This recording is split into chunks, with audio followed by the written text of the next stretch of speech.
So, I have been wanting to get back into reading. A lot of the content that I've consumed has been through visual media.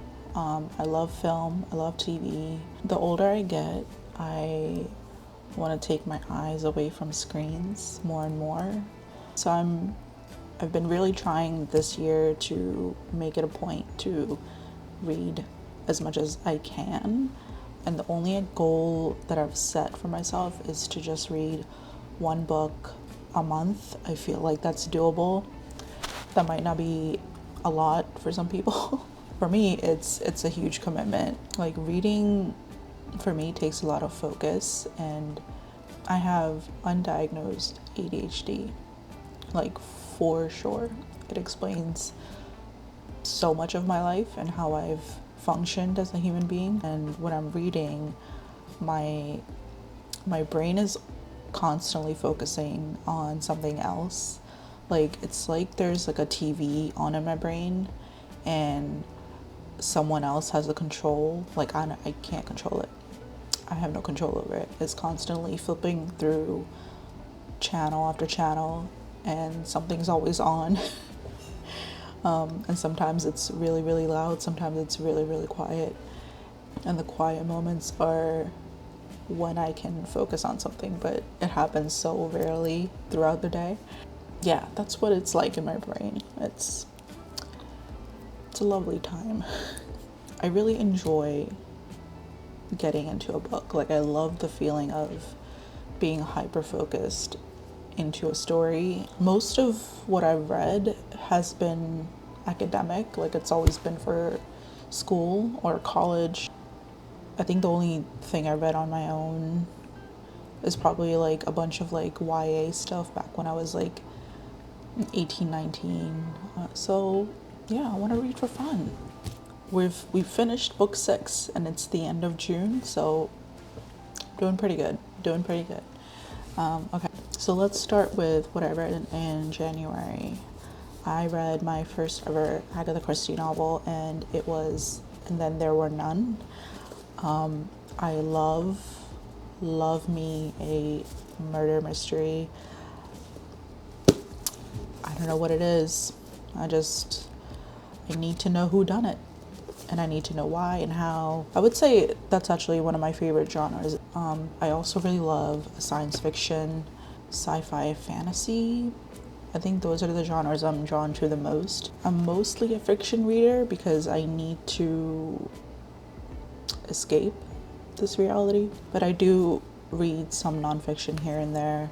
So yeah, and in January I read And Then There Were None. I was in India at the time, and I think I got through it in just like a couple of afternoons, mostly because I was like busy running around. But yeah, I flew through it, and I can't believe, like, for me, for someone who loves murder mysteries, I can't believe this was my first Agatha Christie introduction, but I'm really glad this was.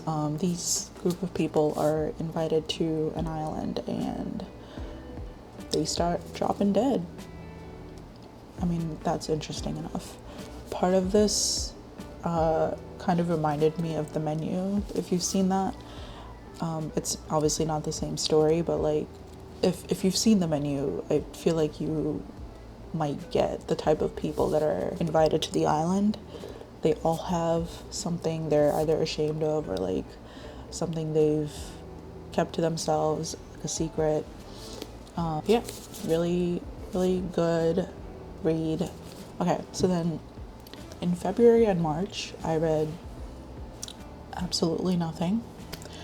I didn't have the time. Actually, I should say I didn't make time, but April, I finally finished Dune Messiah. I started reading this maybe 3 years ago, very shortly after the movie for part 1 came out.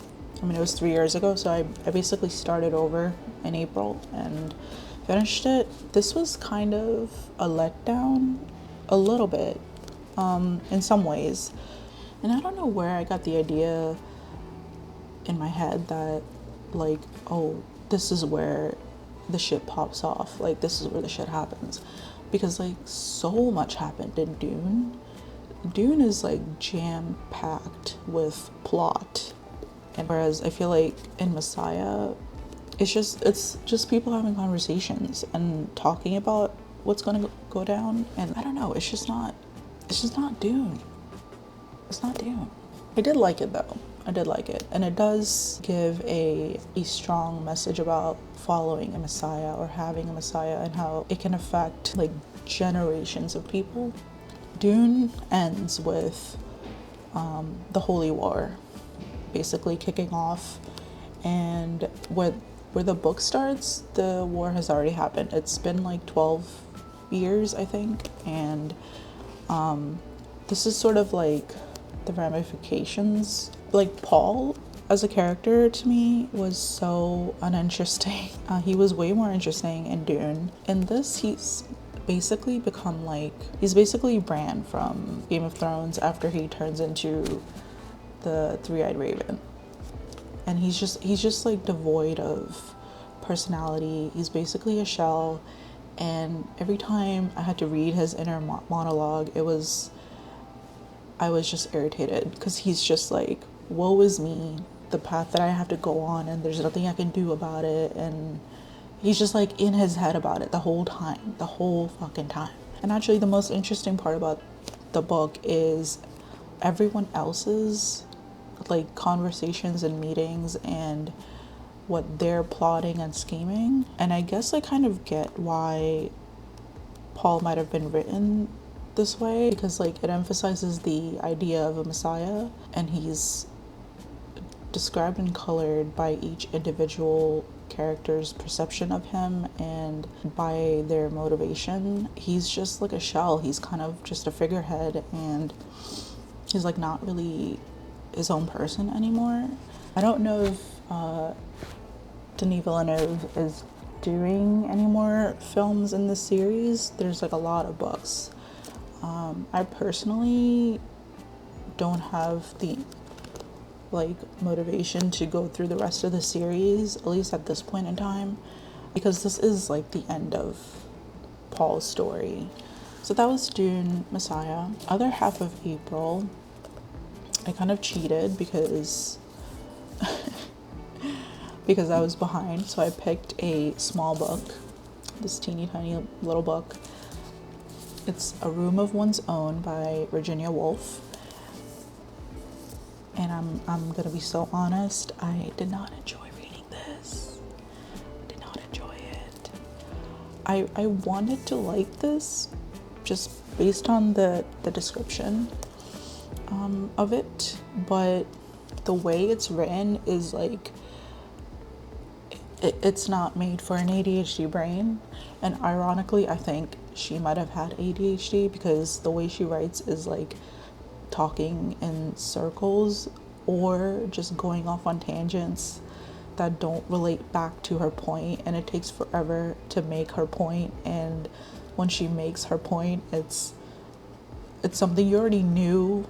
Like the whole point of the book is literally on the back of this cover. It's a woman must have money and a room of her own if she is to write fiction, and that's it.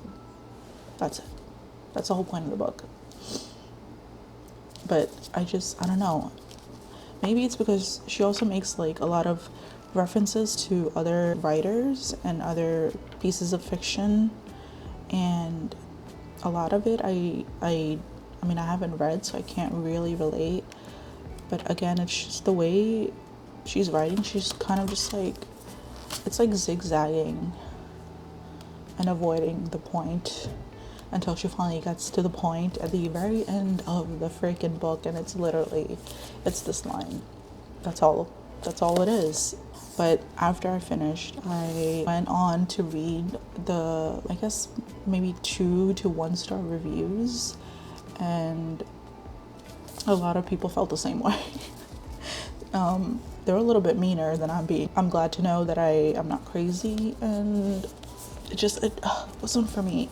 And it bummed me out because I really wanted to like it. Yeah, didn't like it. Okay, then May, oh my god, maybe one of my favorite books that I've ever read It's Circe by Madeline Miller. Oh my god, I am fucking upset. This was the book that made me so happy to be reading again. I love the way she writes. I've never read an author who puts something so succinctly. Every word she uses to string together a sentence is like so precise. She puts it so plainly, but also I know how much effort it takes to craft a sentence that reads really simple, but like is so complex. I don't know how to explain it. It's so good. I was reading this absolutely everywhere. I was reading this on the train, which is not something I do when I am commuting to work. It's like, that is my music time. That's when I put on my headphones and zone the fuck out. But I was like, I need to keep reading this. And at first I was even a little bit intimidated by the size. It's like 400 and something pages. A little over 400 pages. So I was like, oh my god, it's a lot to read when I'm just getting back into reading. But I finished this faster than I finished this. And it's not even, how many pages is this? 150, but it's also, super tiny. This I finished in like less than 5 days, and this took me like maybe 2 weeks to get through. I'm not kidding. Yeah, freaking love. And this is actually her second novel. Her first one is The Song of Achilles, immediately on my to be read list. Thank you for existing so I didn't quit my reading mission. Okay. And then the second half of May, and I would say the first half of June, this took me like a month to get through. This is The Poetics of Space by Gaston Bachelard, if I'm saying that correctly. I'm pretty sure I was asked to read this in architecture school. I didn't read it. This is a philosophy book, and philosophy is kind of like difficult for me to read sometimes because it makes a simple idea complex and abstract, which I guess is the gist of philosophy. But sometimes like the way certain authors write is really difficult for my brain to comprehend, because like they're not giving it to you straight. They're talking in like, not pretentious, but just like, I don't know how to describe it. Like it's very abstract, and a lot of this book is written that way. And for me, like sometimes I was like, what are you even talking about? And then other times I knew exactly what he was trying to say, and the text sort of like switches back and forth between the two, and it's kind of frustrating. And actually throughout this whole reading experience, I've been keeping a little journal to jot down my notes and thoughts, and I wrote like the most for this book because I just needed to like break things down and put them into my own words for me to really like get it. And actually after finishing the book, I'm still kind of unsure like what he's trying to say, because the whole book is like talking about two different ideas for me, and I am not really sure how those two differing ideas connect. Like, I know what he's saying here and I know what he's saying here, but I'm not sure how they, so hang on, let me read from my journal because I like already forgotten what I've written. So one of his main ideas is like the study of being, how we inhabit a space and how that informs us and the space itself. And then he's like, I feel like separately he's talking about how the poetic image, or basically any kind of creative thought that a writer, a painter, any other artist would have, is conjured up in the cosmos, and how through daydreaming we are able to access it. And so I just feel like those two are very different topics. The book like keeps switching back and forth between the two, and I'm just not sure how the two connect. Throughout the book he's using like literary references and trying to analyze the way other writers have described space, and basically thinking about it in an abstract way. Yeah, I don't know. Maybe philosophy isn't really for me.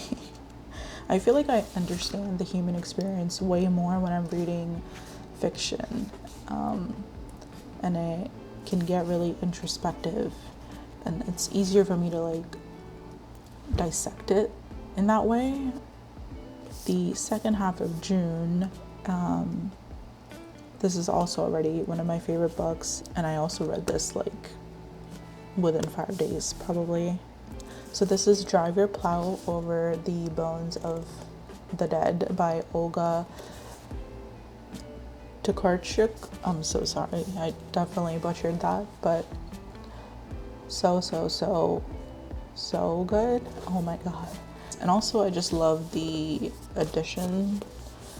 This is the Fitzcarraldo edition. They're a UK based publisher, and I don't know, I just love the simple blue background and white text.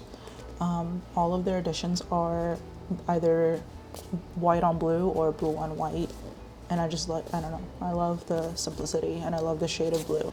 I think I was like overly excited to read this just because I had finished Poetics of Space, and that was mentally exhausting. Philosophy like tends to do that to me because it requires like critical thinking basically all the way through, and I can't just like get lost in a narrative. A lot of people have classified this as a crime novel. I feel like it, more than anything, it is a portrait of this 60-year-old Polish woman and her life, the life that she's living now and the life that she's lived. There is a murder mystery in this, which is actually what like enticed me to read it, but for me the murder mystery is kind of in the background.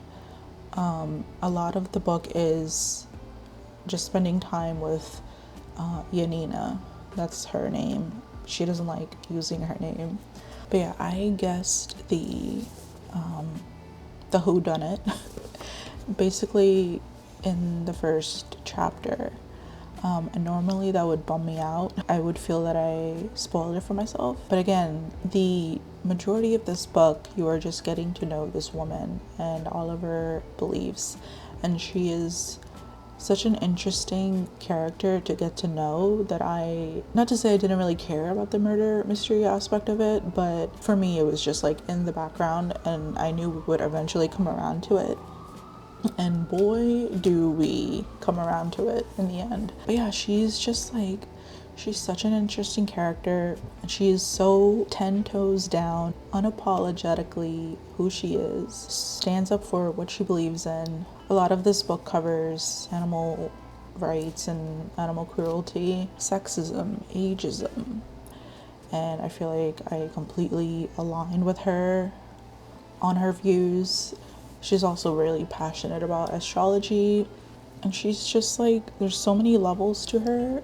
I feel like this would be a really good book to read like in the fall and winter, just because the climate of where she's at is so cold. It's a remote town, it's eerie, it's creepy. But yeah, one of my favorites, absolutely loved. So yeah, that is the first half of the year. right there. Again, I would definitely say these two are the faves, 100%. I need to remember the feeling of like reading a really, really good book. I guess the satisfaction I get during that, because I need to hang on to that feeling when I read books that I just like, this isn't for me. This sucks. I don't want that to stop me reading more. So that is the mid-year update for what I've read so far. I might do another update video in the fall, or I might just wait till the end of the year. Thank you so much for watching. I will see you in the next one. Oh, little sneak peek of my painting progress. I think the next video will be me finishing it, but we'll see. I don't know yet. I have to work more on it this weekend. Yeah, I'm almost at my favorite part, blending. Almost. I need to do a little bit more work on getting the colors right, and then I can go in with that brush. Okay, that was a little